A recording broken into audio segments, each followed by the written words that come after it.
Hi everybody, this is Jerry Wise, and I've been a marriage and family therapist, social worker, pastoral counselor, priest, and bishop over 40 years, and now I'm a life and relationship coach. And I wanted to bring you the topic about blaming today. In Jenny Brown's book, she talks about the 7 characteristics of a mature inner adult.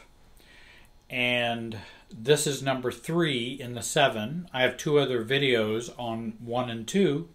And this one's entitled, Improves Themselves Without Blaming Others. When I am upset, low differentiation looks at others first for the problem and me never. Medium self-differentiation looks at others first, then me. High self-differentiation looks at me first rather than others. And again, I'm not talking about reversing blaming them to blaming me. I'm talking about blaming doesn't much help anyone when we're in a blaming mode when you're talking about a family systems approach. Because blaming maintains the status quo. Blaming keeps you out of yourself, so you're not examining yourself, which is what we need to change. Me understanding why they're blaming me, or me understanding why they're saying what they're saying, doing what they're doing, doesn't always very much help me in terms of how I'm going to function in the relationship. And again, I'm not talking about abuse, violence, and narcissistic abuse. Those things are certainly bad behavior that I understand other people can do. But even in those kinds of settings, we still want to look at how do I play a part in this play of abuse? What part do I play in it now that I'm an adult? Not a child, but now that I'm an adult. Because I can make choices. And again, I know some people have some really difficult choices to make in those kinds of extreme cases.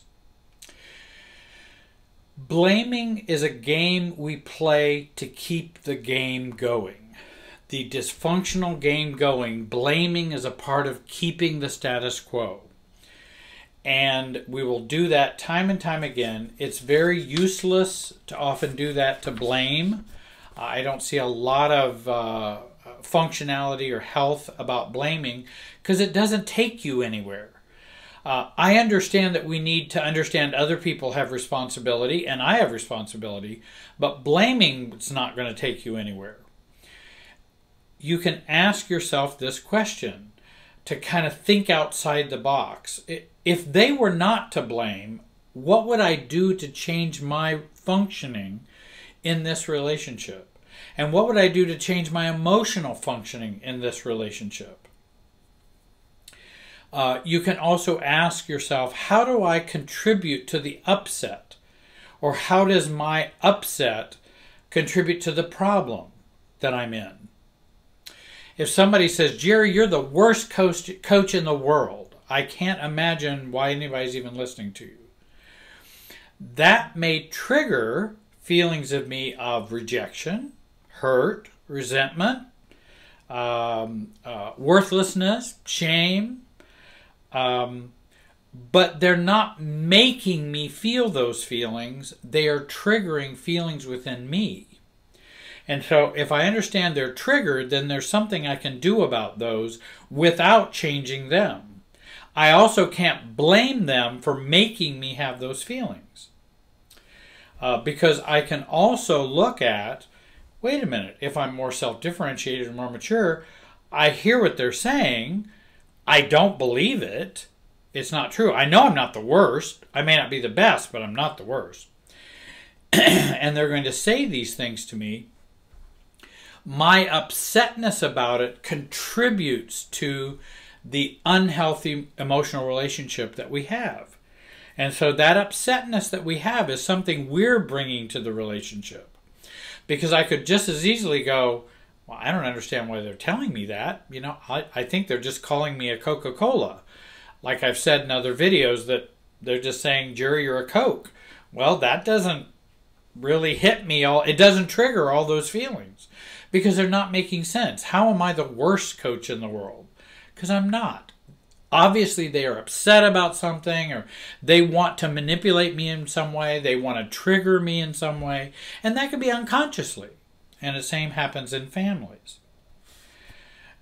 Don't blame first. Examine yourself and your self-functioning first. To blame others is to inflate our super self versus growing a real self. I have a workshop coming up soon that you can go to my website and find out. And we're going to talk about the super self and the real self and how we live out of the pseudo self so many times and what the pseudo self is. Harriet Lerner has a quote in Jenny Brown's book.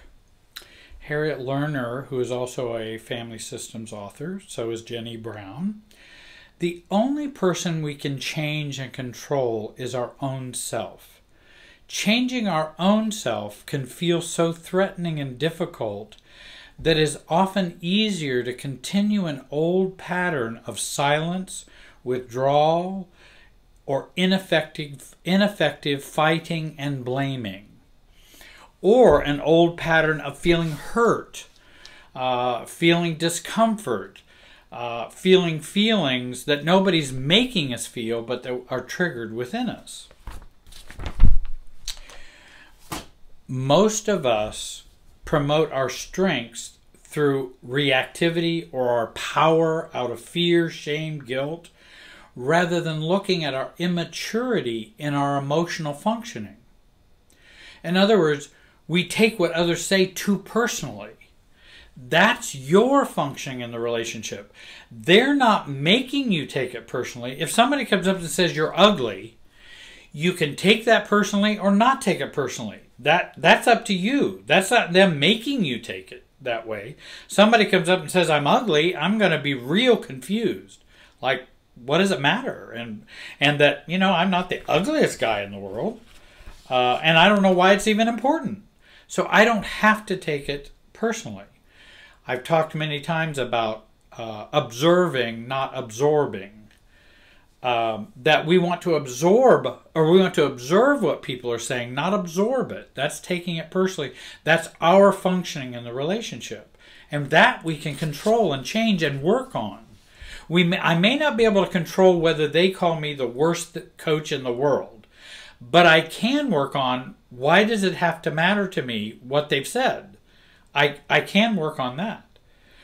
An adult child says, my parents never encouraged me. Now I'm suffering for it.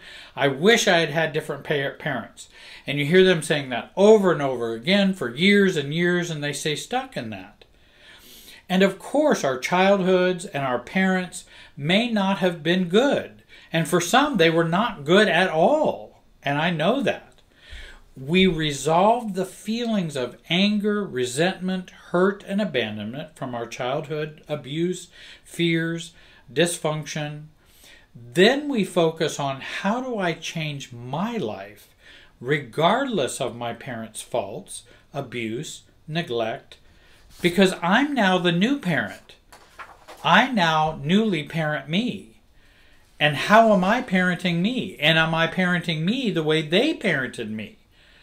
Such as being neglectful or abusive. Oftentimes we'll internalize that and do it for ourselves. That's our functioning. That's not someone else making us do it. That's what we're doing. Continuing to blame them or blame parents, for example, or husband or spouse or friend or whoever, continuing to blame others does not resolve your feelings or help you move forward. It keeps us stuck. It's a status quo technique. If we do blaming, then what we're saying is I want the relationship to remain just as it is. I'm going to function in it in a way that keeps that homeostasis or equilibrium. I don't want it to change. I want it to change, so I need to change my blaming. And I might even say, if they were not blaming, what would I need to do differently? If I don't blame them, what do I need to do? Often, this is the source of our feelings that others make me feel a certain way. do certain things, believe certain things. For example, as an adult, nobody makes you feel worthless. You may feel worthless, but nobody can make you feel that way. You can be triggered into feeling this way, but that's different than someone making you feel this way. Because we as adults can have some control over how we perceive the messages we're getting, how we're absorbing them, how we're observing them, and not taking things personally. The personally is a part of the systems feelings that we have. And I've talked about systems versus true feelings. Taking things personally is a part of our old pattern from growing up. And so it feels just like they're making me feel worthless. And so I need to blame them for making me feel worthless. No, I don't have to blame them for that. I can go, how do they trigger worthlessness in me? I don't want them to have that power. I don't want to have that trigger in there that they can trigger. I really don't. Blaming of others and blaming of self go hand in hand. They're sister operations. If you can stop one, you'll affect the other. And so if you can stop blaming others, it will challenge you to stop blaming you. If you stop blaming you, it will challenge you to stop blaming others. If we are constantly blaming others, my hunch is you got a lot of self-blame that happens. Because those are sister functions that go together. Stop one, and you'll begin to stop the other. Remember, when you get into blaming, we stop working on ourselves and we stop finding solutions and the ways we can change in a problem relationship.